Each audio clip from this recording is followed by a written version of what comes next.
Not conquer the stars through peace. That was the lie school systems fed children while monuments glowed beneath artificial skies and old politicians smiled from marble screens. Peace came later. Peace came after the bleeding.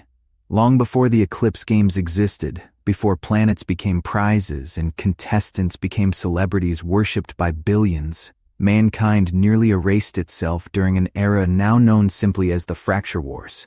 Earth had become too small for humanity's greed long before humanity learned how to leave it. Nations turned into planetary blocks. Corporations evolved into private armies. Entire oceans boiled beneath orbital bombardments while cities vanished under weapons capable of cracking tectonic plates apart like old glass. Then humanity discovered the fold gates. Everything changed after that. The fold gates were not portals in the fantasy sense. They were colossal rings of engineered gravity, capable of bending space itself, allowing vessels to fold between synchronized gates positioned across impossible distances. Travel that once took generations suddenly took minutes.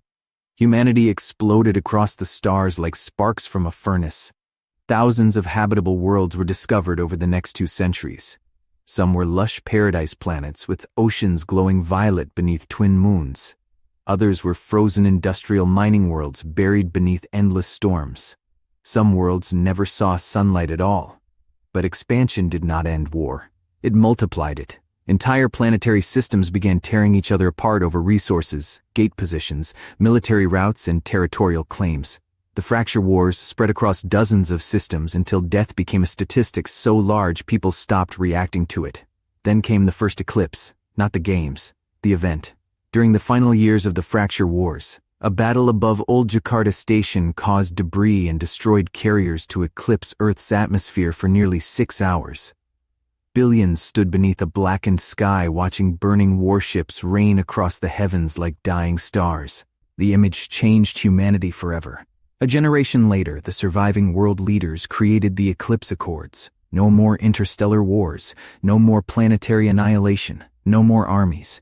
Instead, every 20 years, humanity would settle conflict through a single controlled nightmare.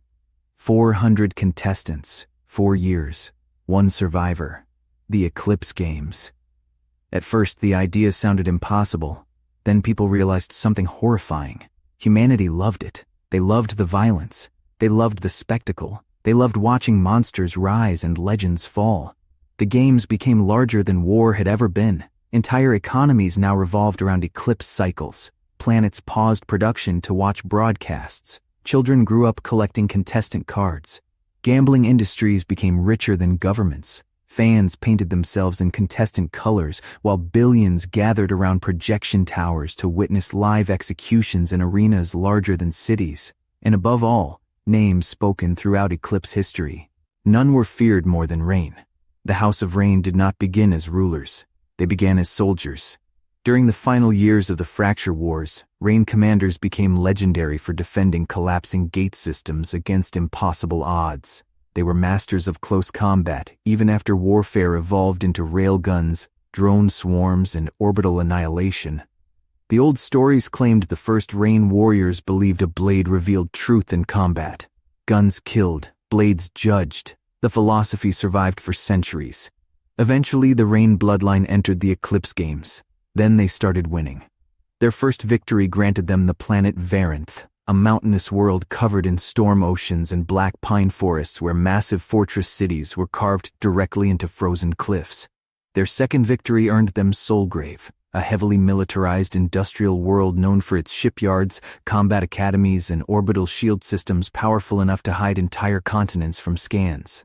Their third and most controversial victory earned them Wellis, a beautiful oceanic planet considered one of the richest habitable worlds in explored space. 3 victories, 3 worlds, 7 moons in hand, just as impressive. 3 generations of power. Over time, the Rain family stopped being celebrities. They became something closer to interstellar royalty. Nobody truly knew what life on the Rain worlds looked like. Outsiders rarely entered. Those who did spoke about brutal discipline, impossible combat training, and entire cities functioning like military civilizations. The Rain planets had their own policing systems, their own laws, and their own defensive fleets. Even the Empire itself treated them carefully. because despite humanity entering an age of peace, everyone remembered who protected the fold gates before the eclipse existed. The Rains had not inherited power. They had earned it in blood. Now, centuries later, another eclipse had arrived. The 10th Eclipse Games. The host world this cycle was Nero Vega, a massive entertainment planet transformed entirely around the games themselves. From orbit, Nero Vega resembled a jewel of gold and black light wrapped in artificial rings and atmospheric projectors. At the center of the planet stood the city of Astrovault, the Cage of Kings, a city so massive it had its own weather systems. Astrovault was designed to contain 400 contestants for 4 years, without ever needing outside support. Entire districts stretched across hundreds of kilometers beneath colossal holographic skies. Luxury sectors glowed with neon towers, casinos, augmentation clinics, and elite combat lounges reserved for high-ranking contestants and wealthy sponsors. Lower districts were dense labyrinths of crowded markets, underground betting halls, and rusted apartment stacks where weaker contestants fought each other over credits and upgrade materials. Everything existed inside Astrovault. Weapon forges, combat schools, restaurants, drug dens, black markets, training arenas, surgical enhancement clinics, even artificial beaches and parks. Contestants did not simply survive inside the city. They lived there. The city itself became part of the games, and somewhere far beyond the lights of Nero Vega, on a hidden rain-controlled moon known as Calum 9, Kenny Rain stood alone beneath snowfall. The moon itself did not officially exist on public records. No broadcasts came from Calum 9. No civilian traffic reached its orbit. It was little more than mountains, forests, and old stone compounds hidden beneath cloaking systems designed during the Fracture Wars. This was where Kenny had been raised.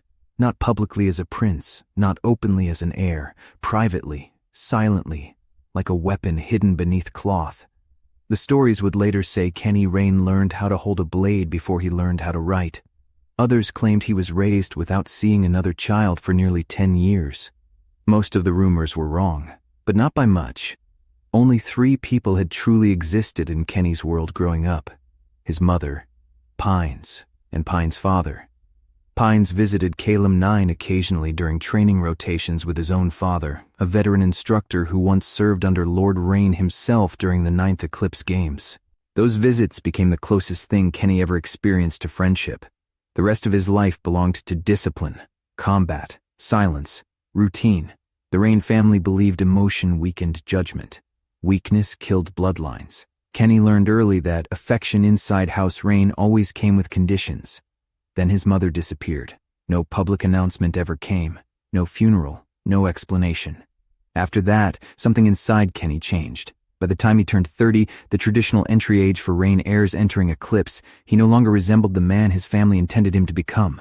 And tonight, the galaxy would finally see him. Across Nero Vega, billions gathered around screens. Bars overflowed, streets closed, betting towers lit up entire skylines.